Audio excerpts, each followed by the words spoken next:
Impeachment-mad Democrats tried and tried again, but were unable to break former Trump campaign manager Corey Lewandowski, who appeared before the House Judiciary Committee yesterday.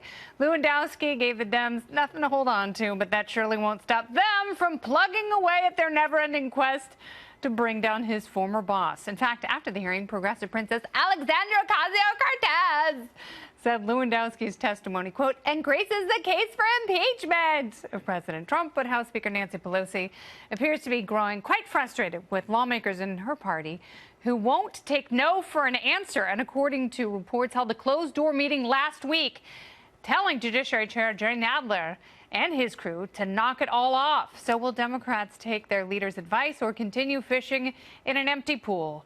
Joining me tonight, the birthday boy himself, former Trump campaign manager and co-author of Trump's Enemies, Corey Lewandowski. Welcome back, Corey. Thanks for having me back. So this was this just the ultimate trolling expedition for you? How much were you looking forward to your time in front of the House Judiciary Committee? I did look forward for the opportunity to remind the American people of something which I've known from the beginning and what the Mueller report has stated over and over. There was no collusion and there was no obstruction. And Bob Mueller was never told that he couldn't investigate anything. He was never issued a directive by the Attorney General, the Acting Attorney General, or the Deputy Attorney General to not pursue a path that he wanted to. And Bob Mueller testified to that. So what we saw yesterday was once again the Democrats' attempt to go after a duly elected president, even though there was no crime ever committed. And I actually welcome the opportunity to remind the American people of what a farce this whole circus has become in Washington. Other people, they sort of shrink away from the shade of limelight. They don't like congressional grillings, but you took the opportunity to potentially launch a Senate bid, and Hakeem Jeffries swatted you down. Did you want to appear when you knew you would have the most eyeballs on you so you could potentially make a grab for a Senate seat?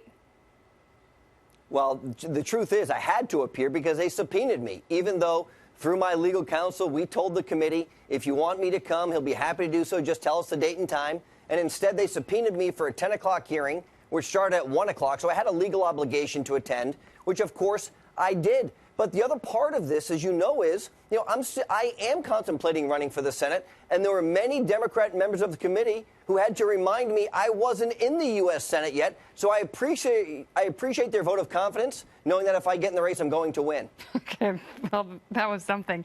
Yeah, they were mad at you. I was amused when you called Representative Swalwell President Swalwell. I must have been confused. I thought he was the president. He was running for president, and the campaign was just so successful. And I think I even told you I had to take the Swalwell for President bumper sticker off my car because I had it on there with Scotch tape, and I didn't think it was going to last very long.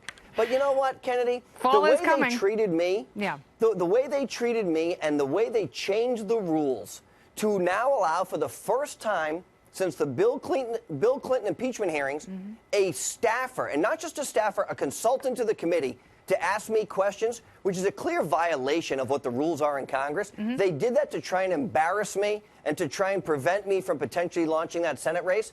I'm not someone who's going to allow someone to attack me and not respond. I think the American people love a fighter, and I think the people of New Hampshire need a fighter in the U.S. Senate.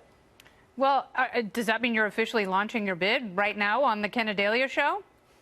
No, look, I love you. Of course I do. You know that, but I'm not ready just yet. The end of the third quarter is right around the corner. Look, so Corey Lewandowski is waffling? You're a waffler now? I thought you were a patriot. I never waffle. No. Look, we're going to have a fantastic birthday, right? I just got back from a lovely day in Washington, as you can imagine. But I'm not going to make the announcement today, but I will tell you this. I truly believe that, you could not like me going into that committee hearing, but what you saw was someone who's willing to push back on this fake narrative, this fake collusion, Russian hoax that the Democrats have perpetrated now for 2.5 years. Why hasn't Horowitz been in front of that committee? Why haven't they brought McCabe back in front of that committee? Why hasn't Strzok or Page been back, or Baker, or Clapper, or Comey? I'm glad you brought up Peter Strzok, because I think he's the only other person besides you who embraced the performance aspect of congressional testimony as much. Well, I don't know about that. I don't want to be in the same category as that guy. He's a bad guy, a very dishonest guy. I don't want to be in that category. All right. Are you a patriot or an attention whore in terms of the Senate bid? Look, I think I'm going to truly look at if I can go and be successful. I think I can win the Republican primary. I think I can beat Jeanne Shaheen. But the question you have to ask yourself, is that the best way I can serve my country and my family and the residents of the state of New Hampshire? Is it? And I haven't made that decision yet. I don't know. Look, Kennedy, you know this. I have amazing privileges speaking to the president, traveling with him, helping on some policy matters. Do I have that same privilege if I'm in the U.S. Senate, or am I confined to the rules of the Senate then and only allowed to work on certain issues? I don't know, and I want to be able to help this president Rand Paul and my Lindsey family. Graham do. Go golfing with him. That's where the most business gets done. Oh, and the president is a regular Tiger Woods. He's a very good golfer, actually. I've seen him. He's very, very good. Okay. Yes. The best golfer. Corey Lewandowski, best the of luck best with presidential everything. golfer ever. Kennedy, the best presidential golfer ever. You know what? Ulysses S. Grant, if he were alive today, would be very old and upset with you. Dare to dream. Yes. That's true. Corey, when you announce, please come back and share it with us. I will. Thank you. Thank you very much.